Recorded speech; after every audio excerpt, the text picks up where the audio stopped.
Sa atin, pag sinabi mong sorry na yun eh. Pero hindi po nagtatapos doon.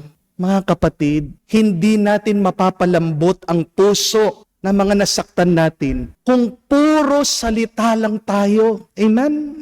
Remember that the 3 rules for a happy relationship is, number 1, love needs action. 2, trust needs proof. 3, sorry needs change. Sumasakit ang loob ng ibang tao sa iyo, kapatid. Kasi puro ka sorry ng sorry, puro ka humihingi ng tawad, pero hindi mo naman inaamin yung iyong pagkakamali. Pero hindi ka nangangako na ikaw ay magbabago. At wala ka namang ginagawa para patunayan mo na talagang sorry ka na nagbago ka na. Di po ba? Ano po ang kasabihan? That the best apology is a changed behavior. So the question is, what are you doing to prove that you are really sorry? Opo, mahalaga na sabihin mo, sorry, patawad. Pero alam niyo po kung anong mas mahalaga? Yung suyuin mo, yung taong nasaktan mo. Paramdam mo sa kanya talaga, sorry ka. Amen? Pero may katotohanan din, minsan, kahit na ginawa mo na ang lahat, hindi ka pa rin mapatawad yung taong nasaktan mo. We have to accept that reality that sometimes apology is not a guarantee to be absolved, to be forgiven for our sins. Remember that your apology is just a hope that you will be forgiven. Kapatid, wag mong iisipin na dahil humingi ka na ng tawad, na patatawarin ka na agad. Hindi ka siguraduhan na dahil na kahit na nagbago ka, ay mamahalin at tatanggapin ka ng nasaktan mo. Di po ba? Minsan meron mga misis na ganyan eh. Nagsorry na yung mister nila, nagbago na yung asawa nila, naging tapat naman, nananatili na sa bahay, ginagawa lahat ng gusto ng misis nila. Aba, pinagtatampuhan pa rin. Yung pong isa umamin sa akin eh. Sabi, Father, pinagbibisitan ko po yung asawa ko. Kasi diyan na lang ako nakakaganti doon sa pambababae niya. Alam niyo po, yung mister niya, humingi na ng tawad sa kanya. Ngayon, yung lalaki, may sakit, bedridden na. Pinaparusahan na nga ng Diyos eh, nagbabayad na siya doon sa kanyang kasalanan. Pero nung ginagawa ng misis, dinadagdagan pa niya yung parusa doon sa mister niya. Diba, sabi ng Diyos, huwag kang maghihiganti. Bakit ayaw pa rin patawarin yung mister? Sino talagang may kasalanan ngayon? Yung mister o yung misis? Kapatid, tandaan niyo po ito. Kasalanan din ang hindi pagpapatawad sa iba. Amen? Huwag po sana kayong maging kamuka nung panganay dito sa kwento ng prodigal son. Nagpatawad na nga yung ama eh. Ayaw pa rin magpatawad nung panganay na anak. At para maipakita na talagang nagtatampo, galit itong panganay, ano po ang sabi sa kwento? Ayaw pumasok sa bahay.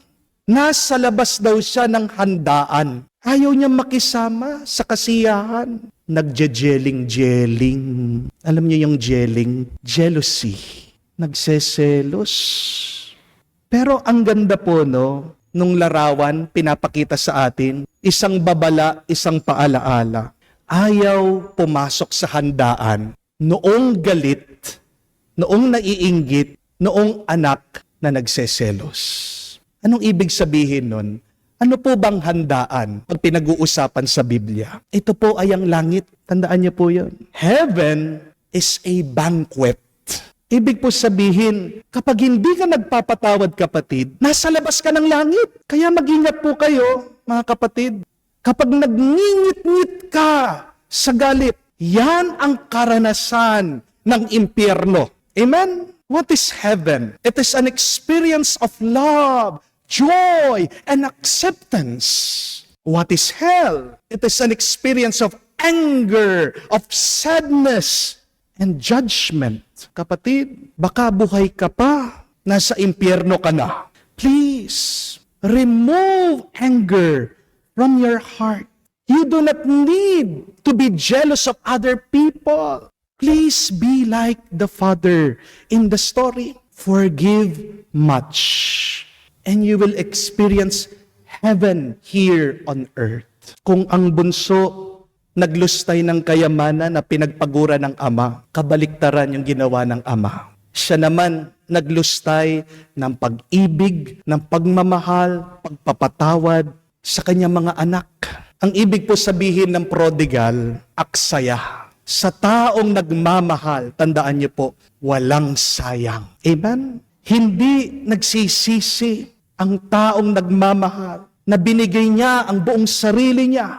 Mga kapatid, ito po ang mabuting balita. Totoo, ang ibang tao, hindi ka naman agad-agad papatawarin kahit na humingi ka ng tawad sa kanila, kahit na nagsisi ka na, kahit na nagbago ka na. Pero, pagdating sa Diyos, wow, handa siya palagi na patawarin ka. At hindi magsasawang magpatawad ang Diyos sa iyo, basta't magbalik loob ka lang sa Kanya. Yan pong hindi maintindihan ng panganay dito sa kwento. At maaaring meron din mga iba sa inyo hindi maintindihan yan sa ugali ng Diyos. Bakit? Pagkatapos nilustay, sinayang ang lahat sa kasalanan, ay ganun kadali lang para sa Panginoon na magpatawad? Di ba nakakapagtaka yun? Pero yan ang misteryo ng pagmamahal ng Diyos.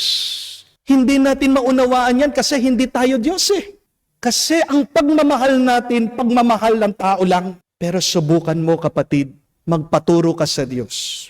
Subukan mo kapatid, magmahal ka kamukha ng pagmamahal ng Diyos. Magagawa mo din, madaling magpatawad, ibibigay mo ang lahat sa taong humihingi ng tawad sa iyo. At hindi lang nagbigay ng patawad ang Diyos, tandaan niyo po, kung hindi nagbigay din siya ng grasya. Amen? Alam niyo po ba ang pagkakaiba ng awa sa grasya? What is the difference between mercy and grace? Ito po, mercy is forgiving the one who sinned. But grace is giving a feast for the repentant sinner. Ang awa ay pagpapatawad sa nagkasala sa iyo. Pero ang grasya, hindi mo lang siya pinatawad, pinaghanda mo pa siya ng piyesta, pinakain mo pa siya. And all of us are invited to do the same to others.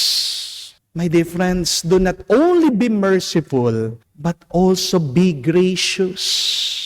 Always be generous in your forgiveness. Because remember, the highest form of love is forgiveness. Wala na pong ibang pinakamasarap na pakiramdam kung hindi yung nagpatawad ka at yung nakatanggap ka ng kapatawaran. Di po ba? Kaya nga po mga kapatid, palagi kayong humingi ng tawad sa iba kasi hindi mo naman alam kung sino yung iyong mga nasaktan. Sabihan mo nga yung katabi mo ngayon, I'm sorry. Sabihan mo, baka matagal nang hindi naririnig sa'yo, I love you. Chup chup, mwah mwah.